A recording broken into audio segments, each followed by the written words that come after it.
Today is a very exciting day. Today is the day that I install AC in my garage. If you guys are new to the channel, there's a link up above to some of my older videos where I spent most of my time in this garage building a 92 S10 into a drag truck.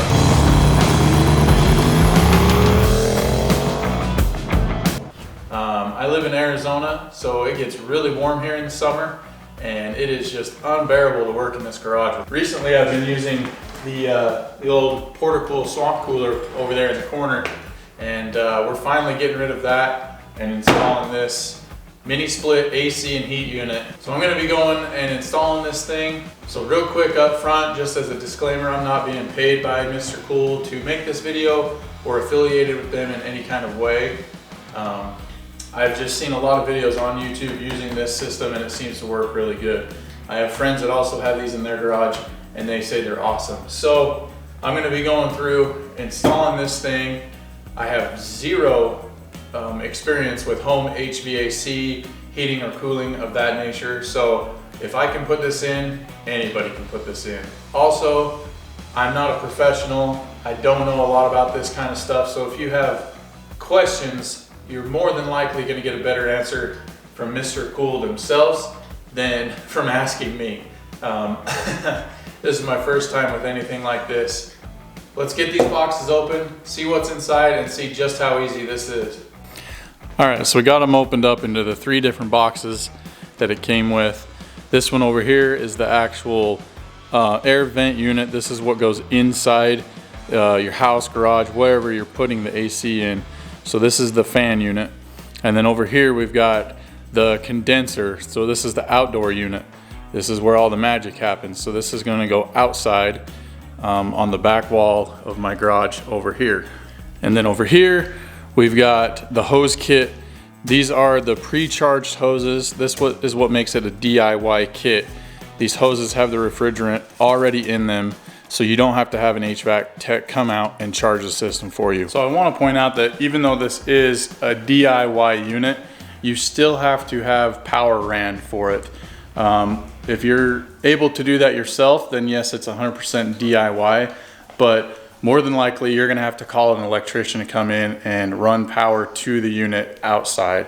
All of the power goes to this guy outside with, you know, a cutoff switch of some sort and all of the appropriate wiring for 220 power to this guy. So before you get into one of these kits, make sure you have room in your breaker box for another 220 source and call an electrician and get a quote on doing the wiring for you. But as far as the AC and refrigerant goes, it's all pre-charged and ready to go for that aspect. But this has all of the installation stuff that you need. This part is what goes through the wall to the outside, little trim ring, stuff like that is all in this box. This thing will just move outside to the backyard where it's gonna go. And inside here, we'll worry about installing the actual fan unit, whatever you call it, inside here. And I think what I'm going to do is I think I'm going to put it centered right here above the cabinets that I've got here. Well, I'll go back and show you here in just a minute, but somewhere, I think it's right about here on the back side of this wall, I have an actual like concrete fence, like a cinder block fence. And I want to put the condenser unit on the inside of that so that it's not showing to the street. Don't have any problems with people messing with it in the HOA, stuff like that. So I was originally going to put it over here so that it was all behind the wall, but there's enough hose that I can put the unit here centered in the garage and have enough hose to reach over and still be behind that fence. I think this is going to be the best location for it since it is centered in the garage, and I'm going to be standing pretty much right here all the time underneath it, so the AC will be blowing right on the back of my neck.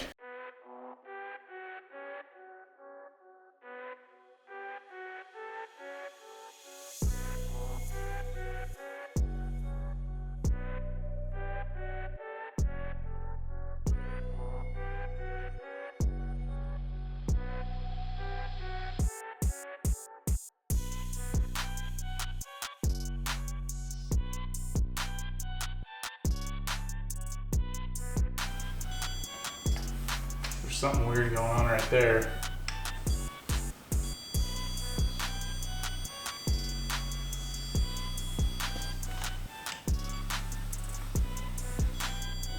Like a double stud or something.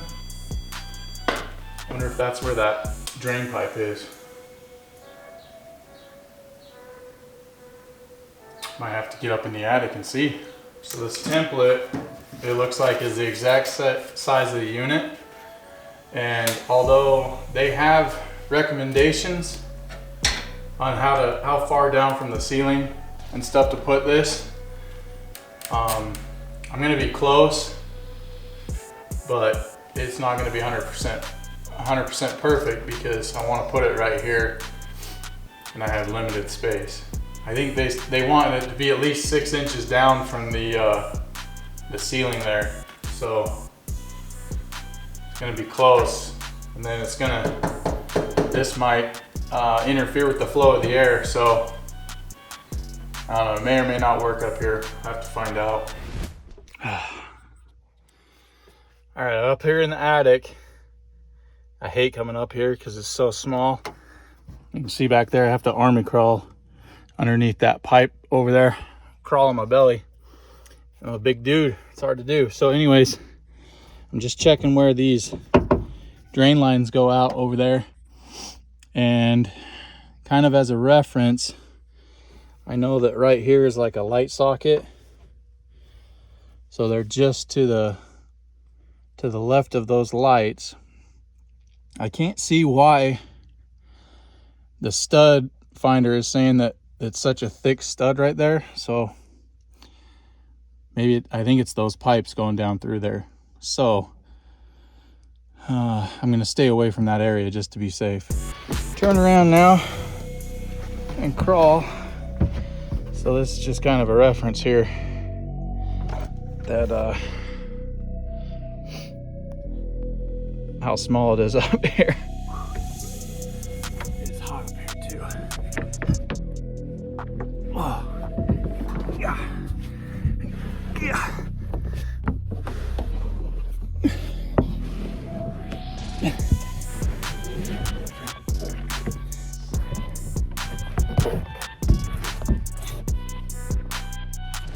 So that is the light socket that I was referencing up there. So you'll see up from the left of that is right where my stud finder was saying that there was an extra wide stud. So that's guarantee right here between those two marks is where those pipes are going out the wall. So I'm just gonna stay away from there. And I'm pretty sure when my template was up here, the hole that I had to drill was over here anyway. So I think we're good.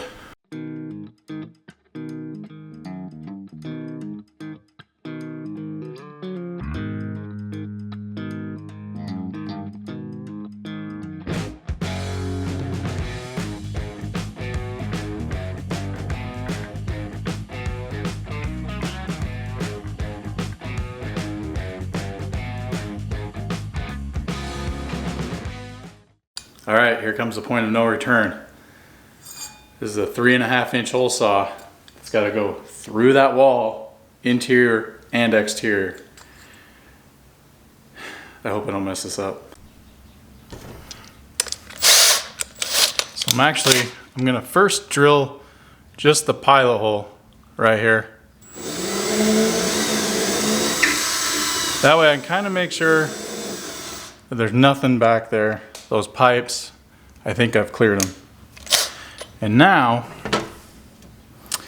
to make a mark on the outside, because I want to drill this from the inside and the outside from the outside, they also want this hole going down on a downward angle. So I'm going to angle this really long Phillips bit, and hopefully I don't reach the other side. I was hoping that I could stick that through the wall on the outside. Let me try something else. So now I've got this really long Phillips screwdriver. I'm gonna stick through here and hopefully on a downward angle so that the drain has flow. Grab my hammer and punch a hole just like that.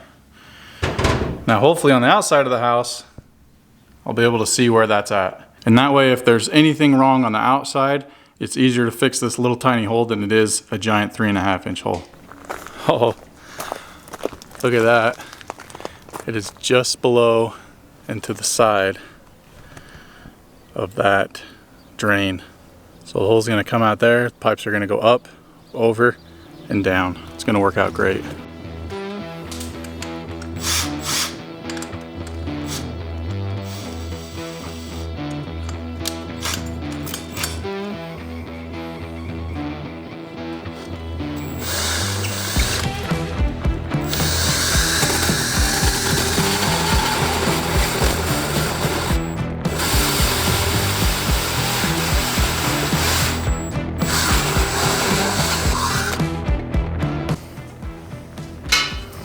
All right, I went outside, drilled the stucco out from the outside, and now we have daylight through there. So now, I believe, take our tube here and put it through the hole. Sort of, might be on too much of an angle. So, yeah, it's kind of on a lot of an angle. So I'm gonna have to fight this through here and then we'll be back.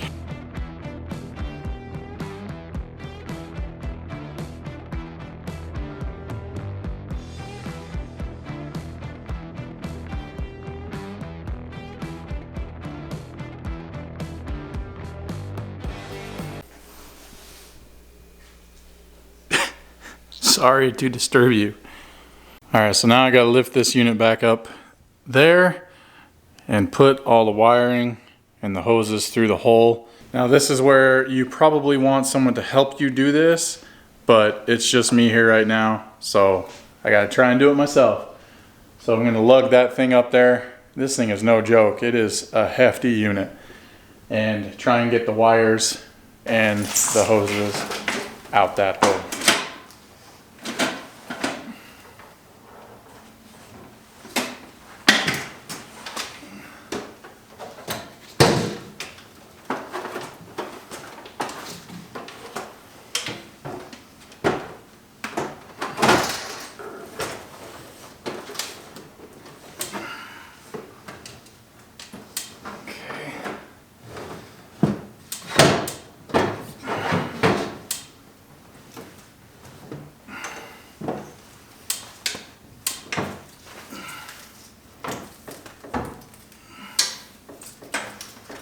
Give you a long enough power cable. Oh, come on.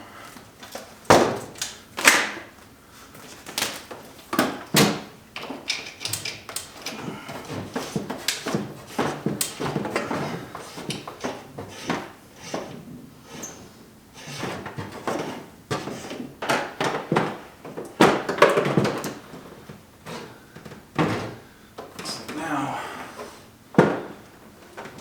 just gotta find out where the hooks are,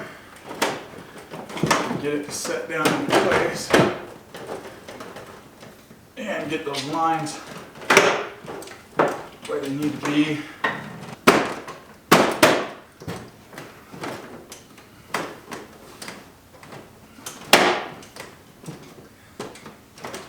Maybe it's in. I think it's in. Okay. It's in. It's in. Got it. I think. Can't pull it off the wall. So that's good. So it's really hard to film outside where I need to do these connections. So I'm just kind of showing the instructions. They have you connect the outer hose kit to the inner hose and then wrap it with this protective tape and then cover it all up and make it nice. And then this is a beauty ring to kind of go on the outside of the wall right here. They don't really show it in the picture, but remember to put this on before you make your connections. And I think I'm going to use like some sort of construction adhesive to help hold it against the wall too. Okay, so right about now, as I'm filming outside, my camera just kept overheating because it's pushing over 100 degrees. So I didn't get a lot of footage out here, but this kind of wraps up my part of the install. And now is all the wiring. So I had my buddy Mike, who owns Mune Construction here, come over, do the electrical for me.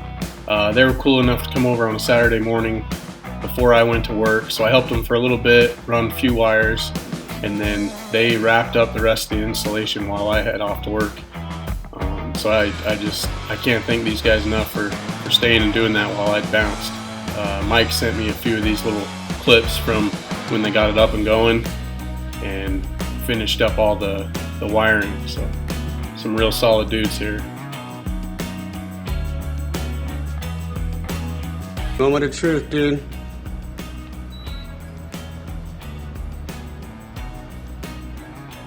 Get it 76. Let's go mode. Whoops, turn it off.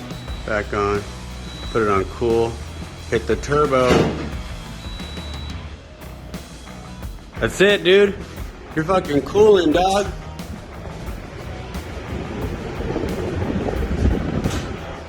Congrats, buddy. It's blowing nice and cold. I'm gonna close the garage.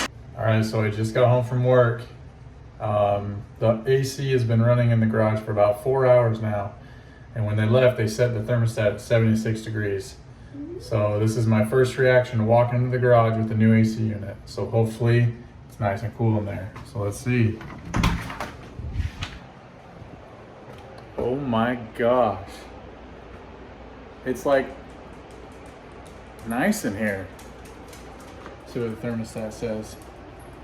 So right now it's currently 80 degrees in here, but compared to the 114 that it is outside, this is definitely better.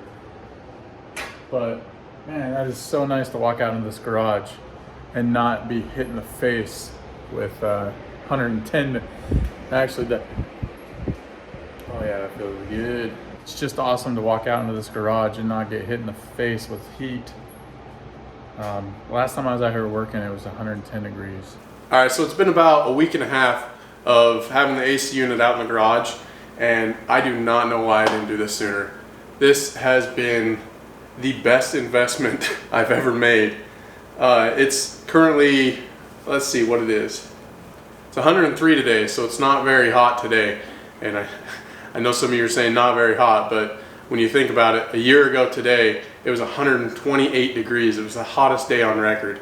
So 103 is not too bad for Arizona right now. But it's 103 degrees, and I've got it set to 76 degrees in here. And it is 76 degrees. It is awesome. What's neat about it is the remote control is the thermostat. So it comes with a little holder like this, and I'm gonna mount it over on the wall by the door, and this is the thermostat. So this is where it's reading the temperature of the room. So basically where you want it to be, that temperature is where you want to mount this. So I wouldn't mount it really close to the unit, otherwise it's going to pick up the temperature right nearest the unit, and you know, on the other side of the room it could be warm. So this is going to be mounted right by my door coming in, and that will be set. Another cool feature is the app. So it comes with a little USB drive that you put inside the cover, and then you can download the app and control it all from your phone. So say I don't want the AC running during the day to save power and save money, so I can turn it on and off with my phone from work. So say an hour or two before I leave work and I plan on working in the garage, I can turn it on and get the garage cooled down to where it's comfortable to come out here and work. So that's another really cool feature of this unit. I also forgot to mention that I love how quiet it is. I can actually have this thing running while filming. Before with the old Portacool, I had to turn it off to film because it was so noisy. So that's another key benefit of this unit here. So with all that said, you know, cost is always a big question. You know, what did it cost? How much did it cost? And it's kind of hard to say because I did a lot of trade work for this unit. Me and Mike, the guy that you saw earlier doing the wiring from Mune Construction, that's the engine that I've done a couple videos on, and that's the engine that I've been working on. So we did a lot of trade work for it, you know, labor for labor and you know, parts for parts type of deal. So I want to, and they also come in a whole bunch of different sizes, so you really need to pick the unit that's the right size for your area. But I want to say, all in all, you could be into one of these units for roughly under $2,000, which isn't a whole lot of money when you're talking about comfort. If it makes you more productive, it's well worth it. But yeah, that's about it for this video. Yeah, no more sweaty Robbie in all the videos. Get a lot more done out here during the summer, and look forward to spending more time out here in the garage. Also guys, if you want to support the channel further, go ahead and join my Patreon. I've got the link and all the information in the description below. But other than that guys, I'll see you on the next one.